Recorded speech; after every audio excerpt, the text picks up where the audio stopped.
Let's start with questions for folks. Start Ryan from around you to Alyssa. So, Angel, Ariel, I just wanted to get your thoughts on the game today and just your teammates stepping up, just what they're doing now. No, you start. I'm excited about where we've been for the last 4 games. I think we've come out with energy. I think we've been communicating way better than we have in the past, and I think we're continuing to grow as a team. But I think everybody really stepped up and did what they needed to do today in order for us to pull out this win. Alyssa, second row.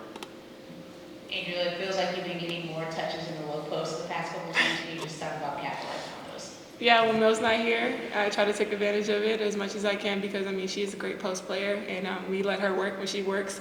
And I think kind of this offseason, I tried to work on me being able to drive to the basket and get to the cup and finishing.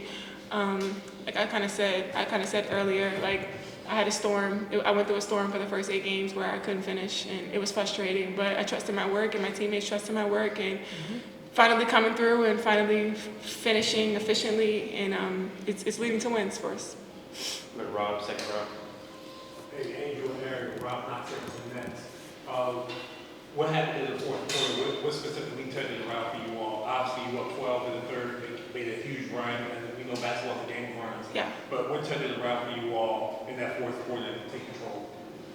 Yeah, I think we just wanted it more. I think we built off each other's energy. I was super hyped, almost got thrown out, but it's cool.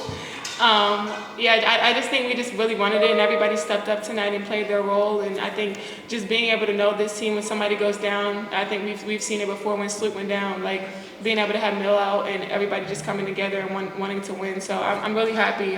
Kudos to E. She's done a great job stepping up and being in that role. A lot of times you have a vet like that where she brings the right energy every single day. She's super positive. She knows a lot. She's experienced, and I'm really happy where she is because she continues to grow. We'll go to second row, you're right. Andrew BJ Matthews from the Peach Basket, so 24 points, 16 rebounds, and you was on the glass throughout the entire game. So can you kind of explain how big of that just to get the second chance opportunities? Yeah, I think a lot of times when I get the rebound, last year, maybe one game this year, I would go right back up and be 3 people around me. And now we have amazing shooters where I can just kick it out and they make the 3, and that's why I have 7 assists. So I think it just leads to points. When you get rebounds, it's never a negative. Like when somebody can't stop you on the boards, that leads to more points for us. I look at it as a positive. Everybody looks at it as a negative, but I look at it as a positive. I only have 4 O boards, so it wasn't just me bounce tonight. So yeah. We'll go to the back. Angel, talk to us about your defensive prowess and your constantly evolving game.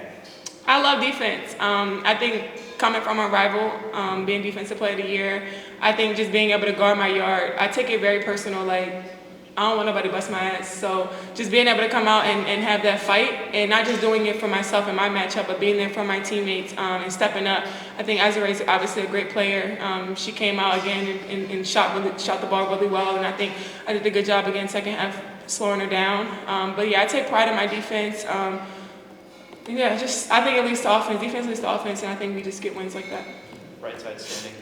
Angel, the stat line that you had today was only the 4th time in league history where someone's put up your stat line. 2 of them were in the building, Lisa That's and Candace. crazy. And you've worked with Lisa. I'm sorry. That's crazy. That's legend status. You've worked with Lisa in the offseason as well. But 2 years in the league, and you hear your name mentioned alongside these great players. What does it tell you about yourself and where you've gone and are you where you can go? Yeah, I'm just trusting my work. I put my head down every day and just grind, and that's all I do. I don't do it for cameras. I don't do it for publicity. I don't post me in the gym, and I'm not going to. Like, I put my head down every day and work. I'm very versatile in what I do on and off the court, and I prioritize when I'm at work. When I'm at work, it's time for work, and I come here every day and try to do everything for my teammates, and whatever comes up about it. I talk to Lisa all the time. Congratulations to Candace, obviously, everything she's done for not just our organization, but for all the organizations that she's impacted. I've watched her since I was a little girl, so it means a lot to me to be able to be named with such great players and just continue to be something that I know that I can just be better every day and just continue to be great. Front row, you're right. Yeah, Angel, I'm supporting. Y'all don't got no questions for Ariel?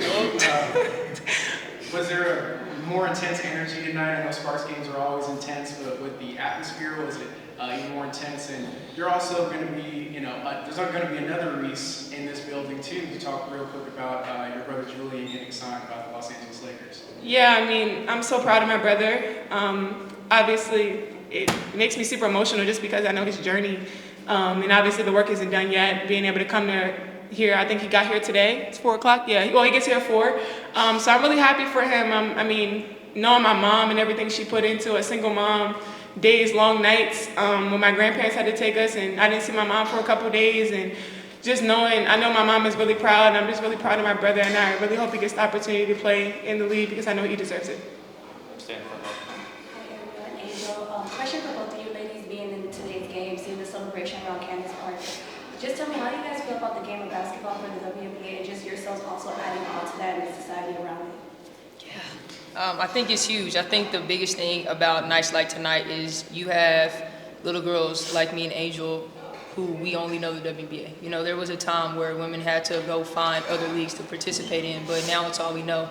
And now you have not just little girls, but little boys too looking up to this league. And so I think it's a testament to everyone that has been a part of this league, but the people that are in this league as well. But you got people like Candace, who is a generational player. She changed this game when she came into it, just her versatility. And what can't she do, So I think when you talk about players like that, it has just continued to grow this game and help it be better on a day-to-day. We'll go to Christian, front row on your left. Last few. Hey, Angel, Christian from Insider. Quick question. So as a big, your hands are constantly in the passing lane. You're constantly getting steals. Can you just talk about how you developed that part of your game, just getting those many steals as a big, and how you got into that? I only had one tonight. I thought I had more. But yeah, just trying to come up with it. Obviously, being there for my teammates. When I was younger, I was a point guard. So point guards kind of have the hardest job on the court. We debate that in the locker room a little bit. Just being able to be there for my teammates and be in the passing lane. Obviously, I'm on film every single time when I'm not in the plug. So I try to get there and be there for my team so I don't have to be on the film. So yeah, just being there and just trying to push through and just get things for my team. We'll stay front row on your left. Nice shirt. Thank you. Hi, Angel. Austin Franklin. You had 24 points, 16 rebounds, 7 assists, and 38 minutes of work. Just an incredible game today. Seemed like you were in the zone. I'd love to know, what's that feeling like when you're in the zone and you're locked in like you were today? Because I think everybody around the league has been talking about it. Yeah, like I said, I struggled in the first 8-9 games and not being where I should have been.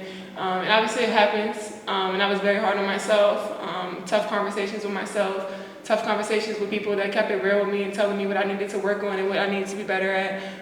Also just getting into a new role. This is the first time in a long time where I'm being a point guard, I'm being a 5, I'm in 4, 3, 2, 1, and guarding all 5 positions too. So just trying to come up with that, but obviously, like I said, I trust my work. I have great conversations with Lisa. I talk to Teaspoon every single day. And just being able to have great people in my corner that really push me and know my potential.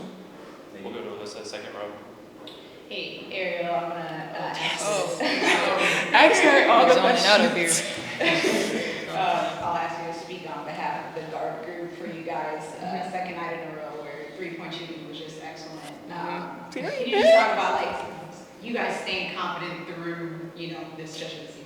Yeah, I think it's huge. I think Kia said it not too long ago. It's just contagious for us, our guard group. We really enjoy each other. We love working with each other. And I think Kia had a phenomenal, 2, maybe 3 nights now. And when we just see one take off, it kind of gets contagious. And I think a big thing about it is staying confident within our shot. We're shooters. We know what we were brought here. We know what we were brought here to do. Sometimes you just got to shoot yourself out of it. And right now we're shooting the ball well. And we're going to continue to do that, continue to find each other. But I also think getting each other easier shots has been important too. Final 2 questions. We'll stay on the right side of the room. Charlotte Moore, Empire 360 News. This is for both of you guys. There's been a debate about what's the toughest position right now in the WNBA between the 4 and the 2 and 1. I want to know you guys' opinion, which one you think is the toughest and the hardest, especially after a game tonight with you going against Erica and then you and KP having your matchup. We've had this debate actually for the past couple of days in the locker room. And for Michaela plays the 3 and the 4, so she thinks that the 3 is harder. Beck has played the 3 and the 4, so she thinks the 4 is harder. I think the hardest is the 4. I don't care what you say. We were running, sprinting to screens, getting over screens, running up and down, getting rebounds, finishing. I think we're doing it all. So I think for me, the best players in this league are the fours. Let's be honest here. I don't think that answered the question. I will say the floor position in our league is heavily loaded. It's a heavy position. Obviously, I'm a guard. I'm a two guard and playing between the 1 and the 2. So I would say I have to run baseline and baseline more often. Sometimes she stops at the top of the key. So I'm going to give it to the guards. It's not true. I don't drill for threes. No, you don't, but why do you need to run all the way down through the Final question. French media, everyone talk about your rebound or shooting, but I want to praise the passing and playmaking because you have more opportunities or just the hard work. Yeah. Like I said, when I was younger, I used to be a point guard. And I think just being able to be super versatile. If you look at a lot of the great players, Jokic, look at Giannis, obviously Candace, and just being able to be super versatile and like a unicorn. Satu talks about it a lot, like being 6'3", 6'4", being able to bring the ball up, like that's something that's the new norm. And being able to pass to my teammates, I think I make some great passes to them, and I give them a lot of energy because I celebrate after the pass a lot of the times. And they finish it because we have such great shooters and we have such great finishers. So it makes my job easy, but I'm really happy at where we are right now, and I think we're just in a groove right now, and I'm really proud to be going home. Thanks, everyone. Thank you. Be nice.